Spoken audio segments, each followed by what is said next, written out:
Hello welcome to mechanical tech Telugu. This is your హ్యాము mechanical. So చాలా మంది students అడుగుతున్నారు రీసెంట్ ఎగ్జామ్ ఉంది, so design of machine elements కొంచెం టఫ్గా ఉంది, దీని మీద ఏ టాపిక్స్ పడతాయని రిక్వెస్ట్ చేస్తున్నారు. సో మీకోసం ఈ టాపిక్స్ రెడీ చేశాను సార్. ఈ టాపిక్స్ ఎలాగని కంప్లీట్ చేయగలిగితే 11 మార్క్స్ ఈజీగా వస్తాయి సార్ రీసెంట్లో. సో ఫస్ట్ మన టాపిక్స్ అసలు ఏ టాపిక్స్ నుంచి ఇచ్చే అవకాశం ఉన్నాయంటే దీంట్లో మనకి first belts, ropes, chains, velocity ratio of belts, chains and ropes, centrifugal tension, effect of belt thickness, slip, length of open belt, length of cross belt, power transmission by belt, design of nuts, bolts, screws and screw threads, shafts, keys, couplings, thin cylindrical cells and springs, cams, flywheels and governors. So వీటి నుంచి అడుగుతున్నారు sir. So దీంట్లో ఆ individual topic లో మళ్ళీ ఏమేమి అడిగే అవకాశం ఉన్నాయి ఇప్పుడు నేను చెప్తాను జాగ్రత్తగా. So first of all open belt drive అంటే ఏంటి, క్రాస్ బెల్ట్ డ్రైవ్ అంటే ఏంటి, stepped pulley, loose pulley, power transmission P equal to T1 minus T2 into V. So ఇది T1 by T2 is equal to E power mu θ. Centrifugal tension TC is equal to mv square, V is equal to root T by 3m and initial tension T0 is equal to T1 plus T2 plus 2TC by 2. ఈ formulas ఇలా చదివి ఈ types కానీ చూడగలిగితే మీకు 1 mark వస్తుంది 100% 1 mark వస్తుంది. Next మీరు చూడాల్సింది ఏంటంటే అసలు చైన్ డ్రైవ్ అంటే ఏంటి, చైన్ డ్రైవ్ లో టైప్స్ ఏంటి చూడండి. రోప్ డ్రైవ్ దానికి యాంగిల్ ఎలా ఉంటుందో చూడండి. గ్రూవ్స్, డిఫరెంట్ గ్రూవ్స్ లో దాని యాంగిల్ ఎలా ఉంటుందో చూడండి. నెక్స్ట్ ఏం చేస్తారంటే మీరు length of the open belt కి క్రాస్ బెల్ట్ కి 2 ఫార్ములాస్ ఉంటాయి సార్. ఆ 2 ఫార్ములాస్ చూడండి. ఒక్కోసారి బిట్లో ఏం చేస్తాడంటే డైరెక్ట్ గా the length of the open belt అని చెప్పి ఆ ఫార్ములాస్ అడిగేస్తున్నాడు ఏబిసిడిలో. దాంట్లో మనం ఫార్ములా చదువుకుంటే ఈజీగా ప్లేస్ చేసేయచ్చు. నెక్స్ట్ ఇక్కడ రండి, design of nuts, bolts, screws నుంచి 2 బిట్లు వస్తున్నాయండి. సో ఈ 2 బిట్స్ ఎలా అడుగుతున్నాడు అంటే ఫస్ట్ అసలు మనకి స్క్రూ థ్రెడ్ కి క్రెస్ట్, రూట్, పిచ్ డయా, నామినల్ డయామీటర్, మైనర్ డయామీటర్ ఉన్నాయి కదా. ఈ టర్మ్స్ మీద ఒక బిట్ అడుగుతున్నాడు. అది మిస్ అయితే స్క్రూ థ్రెడ్స్ ఉన్నాయి కదండి, British association thread 47.5 degrees. So దాంట్లో ప్రెసిషన్ వర్క్స్ యూజ్ చేస్తున్నారు. అదేమంటే which of the following thread is used for precision threads అని అడుగుతాడు. అప్పుడు ఆప్షన్స్ లో BN thread, square thread, acme thread, knuckle thread ఇస్తాడు. మనం బ్రిటిష్ అసోసియేషన్ థ్రెడ్ ఆన్సర్ కింద పెడతాం. లేదంటే buttress thread 45 degrees. Which thread is used for only 1 direction only అని అడుగుతాడు. అప్పుడు బటర్స్ థ్రెడ్. 2 డైరెక్షన్ లోని పవర్ సప్లై చేసే థ్రెడ్ ఏంటుంది, స్క్వేర్ థ్రెడ్ అడుగుతాడు. 29 degrees ఉన్న థ్రెడ్, ఎఫెక్టివ్ గా ఉన్న థ్రెడ్ అండ్ బ్రాస్ వాల్స్ లోని బెంచ్ వైజెస్ లోని యూజ్ చేసే థ్రెడ్ ఏముందని అడుగుతాడు, యాక్మే థ్రెడ్. నెక్స్ట్ రౌండ్ థ్రెడ్ ని ఏ థ్రెడ్ అంటాము, బాటిల్ తాలూకా క్యాప్ బిగించేటప్పుడు ఆ థ్రెడ్స్ ఉంటాయి కదా, అవి ఏ థ్రెడ్స్ యూజ్ చేస్తామని అడుగుతాడు, నకుల్ థ్రెడ్. ఇలా టైప్స్ ఆఫ్ థ్రెడ్స్ నుంచి ఈ నామెన్క్లేచర్ నుంచి ఒక బిట్ పడుతుందండి. Next types of bolts and types of nuts నుంచి ఒక బిట్ పడుతుంది. So stud bolt, eye bolt, tap bolt, cap screw and set screw. తర్వాత నట్స్ వచ్చి స్టడ్ బోల్ట్ చాలా ఇంపార్టెంట్ సార్. స్టడ్ బోల్ట్ చాలా ఇంపార్టెంట్, ఎక్కువ సార్లు రిపీట్ అయిన పెట్టారు. నెక్స్ట్ నట్స్ వచ్చేసరికి cast nut, sawn nut, lock నట్.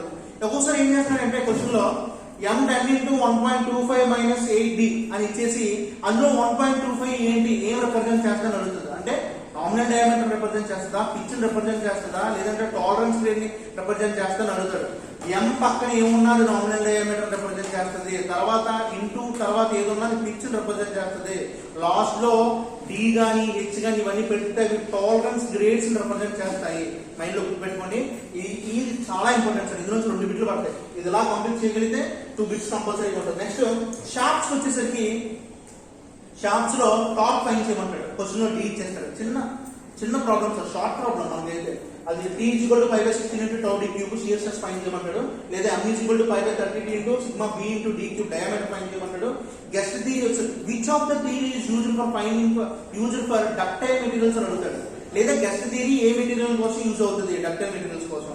మరి బ్రిటిల్ మెటీరియల్స్ కోసం యూజ్ చేసేది ఏంటి అంటే ర్యాంకిన్స్ థియరీ. వాటి formulas route m square plus t square 1/2 into m plus root m square plus t square, ఇవి యూజ్ చేస్తారు formulas. Next most important topic keys, couplings నుంచి ఒక బిట్ లేకుండా డిజైన్ పేపర్ ఉంటుందండి.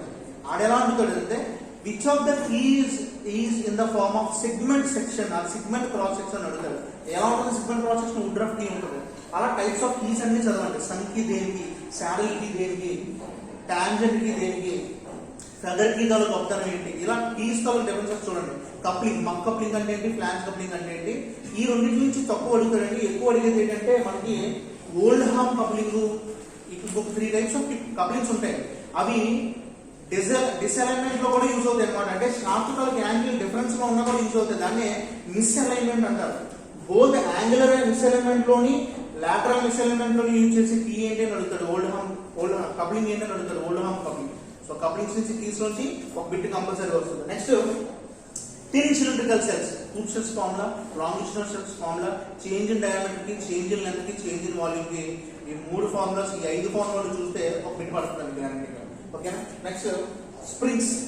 స్ప్రింగ్స్ లో వాడు అడుగుదాం అనుకుంటేది ఐదర్ టైప్స్ ఆఫ్ స్ప్రింగ్స్ అడుగుతాడు, లేదా స్ప్రింగ్ కొన్ని టర్మ్స్ ఉంటాయి. స్ప్రింగ్ ఇండెక్స్ అంటే ఏంటి, తర్వాత వచ్చేసి ఫ్రీ లెంత్ అంటే ఏంటి, సాలిడ్ లెంత్ అంటే ఏంటి. స్ప్రింగ్ ఇండెక్స్ మాత్రం చాలా important. Mean coil diameter of a wire, ఇది ఎక్కువ సార్లు రిపీట్ అయిన bit. Next pitch, spring rate, types of springs, ఇవి స్ప్రింగ్స్ నుంచి. Next cams. క్యామ్స్ నుంచి ఏమడుగుతాడు మనకి, క్యామ్ నామినిక్లేచర్ నుంచి ఒక బిట్ అడుగుతాడండి. అంటే క్యామ్ మొత్తం దేని మీద డిపెండ్ అవుతుంది, డే సర్కిల్ మీద డిపెండ్ అవుతుందా, పిచ్ డయా మీద పిచ్ సర్కిల్ డయా మీద డిపెండ్ అవుతుందా, అసలు పిచ్ అంటే ఏంటి, పిచ్ డయా అంటే ఏంటి, types of cams, types of followers చూడండి, ఒక బిట్ పడుతుంది సార్ దాని నుంచి. Next flywheel and governors. ఇందులో అడగడానికి ఏం లేదు, అయితే ఫ్లై వీల్ డెఫినేషన్ బిట్ కింద అడగొచ్చు, లేదా గవర్నర్ బిట్ డెఫినేషన్ బిట్ కింద అడగొచ్చు. ఎక్కువ అడిగే అవకాశం ఏముందంటే గవర్నర్ లో కొన్ని టర్మ్స్ ఉంటాయండి. అవేంటంటే సెన్సిటివ్నెస్, హంటింగ్, స్టెబిలిటీ, ఐసోక్రోనిజం. దీన్ని ఈ డెఫినేషన్స్ బిట్ కింద అడిగేసే కింద ఆప్షన్ లో ఇవన్నీ ఇస్తాడు. అందులో ఆన్సర్ దేనిలో ఆన్సర్ మనం డైరెక్ట్ పెట్టి సరిపోతుంది. ఇందులో కొంచెం డిఫరెంట్ గా అడగడానికి కానీ ఏముంటుంది. ఇందులో ఫ్లై వీల్ మీద అడిగితే మాత్రం చిన్న సమ్ అడుగుతారండి. నెక్స్ట్ వీటన్నిటితో పాటు ఖచ్చితంగా మీరు చూడాల్సిన టాపిక్ ఏంటంటే gear trains. Simple gear train అంటే ఏంటి, కాంపౌండ్ గేర్ ట్రైన్ అంటే ఏంటి, ఎపిసైకిల్ గేర్ ట్రైన్ అంటే ఏంటి, రివర్ట్ గేర్ ట్రైన్ అంటే ఏంటి, డెఫినేషన్ మిమ్మల్ని అడగడం అవ్వడం. దాంట్లో మిమ్మల్ని ఏంటి అడుగుతారంటే, మీ చేతికి వాచ్ ఉంది కదా, ఆ వాచ్ ఏ గేర్ ట్రైన్ ఆధారంగా చేసుకుని వర్క్ చేస్తుంది. ఒక ఎగ్జాంపుల్ ఇచ్చేసి ఆ ఎగ్జాంపుల్ ఏ గేర్ ట్రైన్ కి, అది ఆ ఎగ్జాంపుల్ ఏ గేర్ ట్రైన్ దానికి ఎగ్జాంపుల్ అని అడుగుతాడు సార్. గేర్ ట్రైన్స్ తో బిట్ పడుతుంది గ్యారంటీ. సో ఈ టాపిక్స్ ఇలా కంప్లీట్ చేయండి. మీకు డిజైన్ ఆఫ్ మిషన్ ఎలిమెంట్స్ లో ఈ సెట్ లో 11 బిట్స్ పడతాయి. ఓకేనా. Thank you so much. Please subscribe my channel, share my channel and like my channel. Thank you. By by.